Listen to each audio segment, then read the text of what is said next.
are done. Fired. Do not show your face at the laundry again. Hello, my horror movie peeps. I just got done watching the latest Hellraiser reboot called Hellraiser, and with this 11th installment in the franchise, we are going back to a reimagining directed by David Berkner, essentially giving us a brand new take in the Hellraiser universe with Jamie Clayton as our Hell Priestess, Pinhead, following a drug addict by the name of Riley who comes across the Lament configuration only to receive some hell. And that's all pretty much say without giving any spoilers to you guys. This will be a spoiler-free review. Now, when it comes to the Hellraiser franchise, I've always had a funny relationship with it in the past. I was always appreciative and thought that the Pinhead design on Doug Bradley was awesome, but even as a kid or a teenager trying to get into the Hellraiser franchise the same way I did with Nightmare on Elm Street, Halloween, or Friday the 13th is just something I could never bring myself to do. I always found myself tapping out of the movies, not being invested in them, and I just thought, well, I guess Hellraiser just isn't my cup of tea. But when they announced this brand new movie, and me being a content creator, I was like, oh, it's time to force myself to watch these movies whether I like them or not. And after seeing the first four, I became a giant fan. It's like something switched in my mind and I became super appreciative to what Clive Barker did with that original Hellraiser and even really grew to love Hellraiser 2. From there, just enjoying Hellraiser 3 and 4 for its campy nature and bringing some fun into the Hellraiser universe. And then every sequel after 4?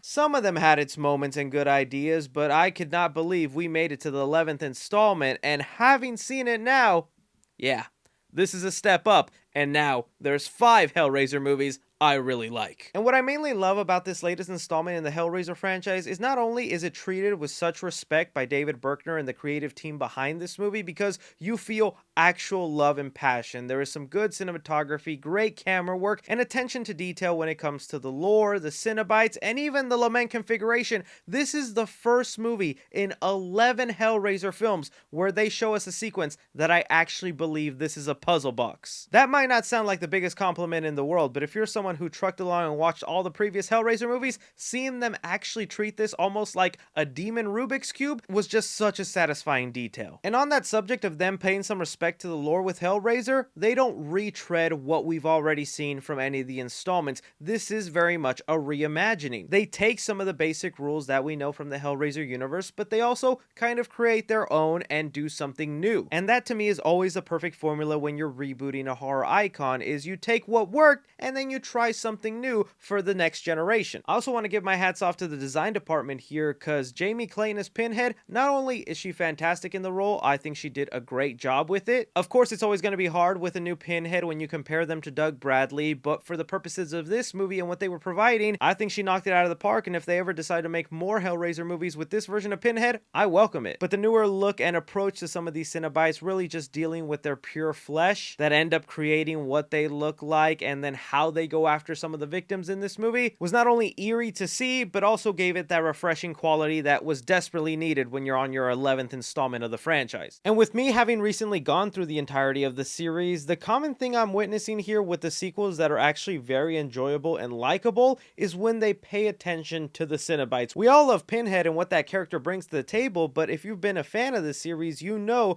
Pinhead sometimes is one of the most background characters there is. They wait till almost the last minute or third act to reveal them or have them play a part into the movie. I wouldn't say this film really does that. Jamie Clayton gets plenty of screen time where you really feel her presence and doesn't feel like a background character. But it was also because they gave that same sort of love to some of the Cenobites in here with the backstory they give, the story that's being played out. They're treated like actual characters and not just excuses for a creative person to just go all out with making some really cool designs of things that just want to torture you. So yeah, I know, shocking, when you lean into the stuff that makes Hellraiser great, you get a great movie. So this installment was definitely a win, but getting now to some of my negatives on the film, there were a couple of things I thought were holding it back from being even better than the first two. One of the main things to me is that although I really appreciate David Berkner and the writers taking the time to develop these characters, it really made the first half of this movie feel kind of sluggish. And with this also being a film that goes straight to streaming, it is so much easier for people to turn off a horror movie halfway in, 20 minutes in, because they're in their house. They can just switch something over. They're not stuck in a theater where they drove out, committed to a ticket and are just going to sit through the movie just so that development pays off towards the end of the movie. And I could definitely see some Hellraiser fans turning it off 20-30 minutes in, because there's a couple of kills early on in the movie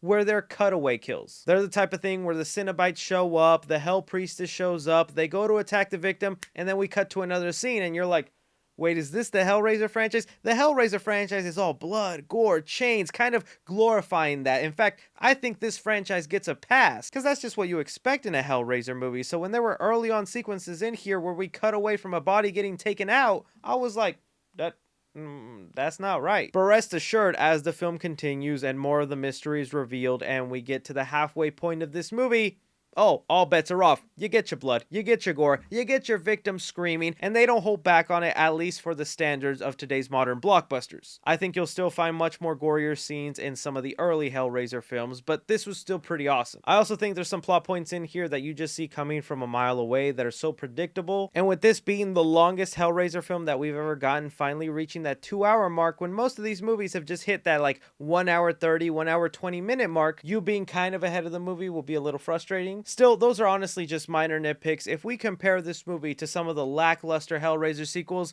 this is an Oscar-worthy film then. I'm not sure what the gauge is for a streaming movie to get a sequel, but whatever it is, I hope it's met with this one and we can continue in this version of the Hellraiser universe, because I really enjoyed it. So for Hellraiser, I'm going to give action 2.5 stars. That's mainly, again, because the first half of the movie is very dragging on. It's doing a lot of setup, character development, and then at the halfway point, you basically get to hell and you're enjoying it. Comedy in the movie, I'm going to give it 2 stars. I think Odessa Azion, who plays Riley in here, is actually a really likable and funny protagonist. She managed to make me laugh a couple of times and keep things kind of fun. Drama in the movie, I'm gonna give it 3.5 stars. I really enjoyed how they created some brand new lore, did their own version of what to do with this puzzle box, while still being able to pay small homages to what has come before, but not feeling like a retread, a copycat. They actually did something new that turned out to be exciting. Horror in the film, I'm gonna give it 3 stars. That's mainly due to a lot of the violence and gore you're gonna see here. I don't think this will really be a movie that'll terrify you. That's something people are always looking for. Was it scary?